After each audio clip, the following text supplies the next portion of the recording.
بسم اللہ الرحمن الرحیم۔ السلام علیکم ورحمۃ اللہ وبرکاتہ۔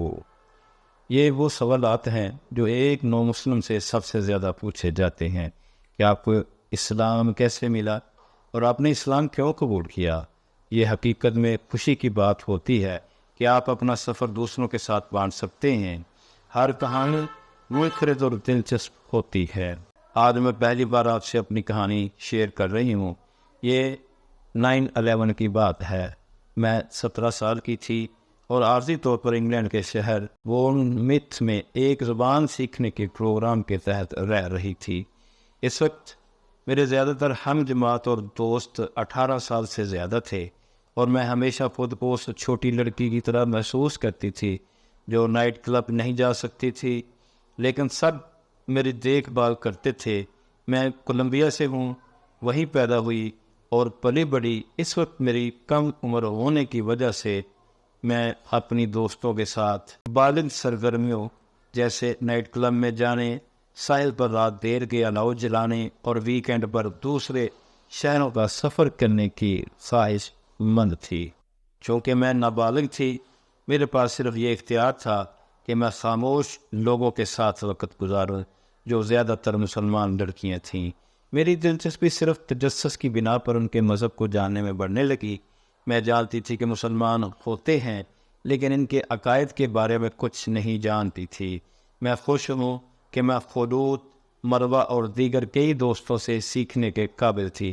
یہ میری مسلمان دوستوں کے نام تھے۔ میں یاد کرتی ہوں میں نے خود سے کہا تھا دلچسپ، لیکن میں کبھی بھی مسلمان نہیں بن سکوں گی۔ میں کولمبیا واپس آئی تاکہ اپنی کالج کی تعلیم شروع کر سکوں اور اپنی زندگی معمول کے مطابق جاری رکھوں۔ میں 18 سال کی ہوئی اور کیمپس کے قریب منتقل ہو گئی۔ میری زندگی میں آزادی زیادہ ہو گئی اور میں مختلف ثقافتوں اور زبانوں کو سیکھنے میں بہت دلچسپی لینے لگی۔ میں نے کچھ تبادلہ پروگرام کیے اور مزید مسلمانوں سے ملی، لیکن میں نے ابھی تک اسلام قبول کرنے کے بارے میں نہیں سوچا تھا۔ جب میں 19 سال کی ہوئی، میں آکسفورڈ انگلینڈ گئی۔ میں اپنے عمر کے دوسرے لوگوں کی نسبت زیادہ بالغ تھی۔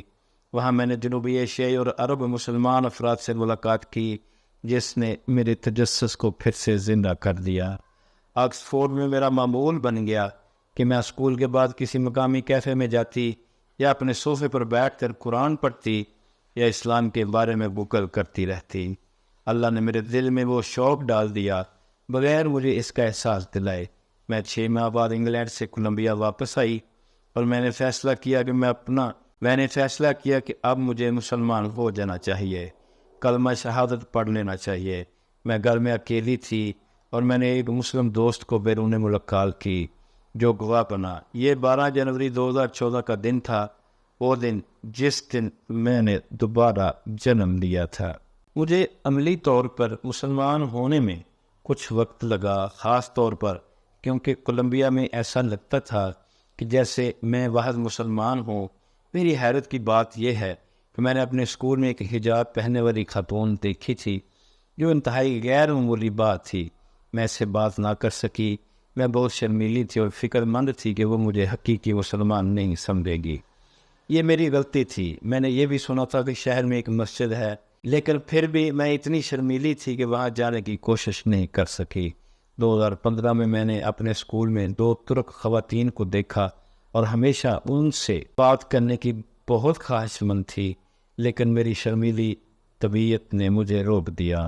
ایک اتفاق سے میرا ایک کلاس میں ان میں سے ایک گلفر جو میری بہترین دوستوں میں سے ایک ہے اور میں ہمیشہ اس کی ہر چیز کے لیے شکر گزار ہوں کے ساتھ تھا۔ ہم ایک گروپ پروجیکٹ میں بھی ساتھ تھے اور کئی دعوتوں کے بعد میں آخرکار اس کے گھر گئی جہاں میں نے فائزہ، گمزے، مروہ، نیسا اور رومیزہ سے بھی ملاقات کی۔ یہ سب تبادلہ پروگرام کی طالبات تھیں اور پہلی بار مجھے کمیونٹی کا احساس ہوا۔ میرے ترک دوستوں نے مجھے ترکی کے لیے مدعو کیا اور میں نے وہاں 3 حیرت انگیز ہفتے گزارے جہاں میں نے اپنے پہلے رمضان کا تجربہ کیا۔ وہ سفر میری زندگی بدل گیا۔ اس وقت تک میں نے نمازوں کا اہتمام شروع کر دیا اور آخرکار ہمت کی کہ میں کولمبیا واپس آنے کے بعد مسجد میں جا سکوں، جہاں میں نے حیرت انگیز لوگوں سے ملاقات کی اور آج بھی اسے اپنا دوسرا گھر سمجھتی ہوں۔ میں نے 2016 میں شادی کر لی اور میرے شوہر میرے ایمان کے سفر میں میری سب سے بڑی حمایت بنے ہوئے ہیں۔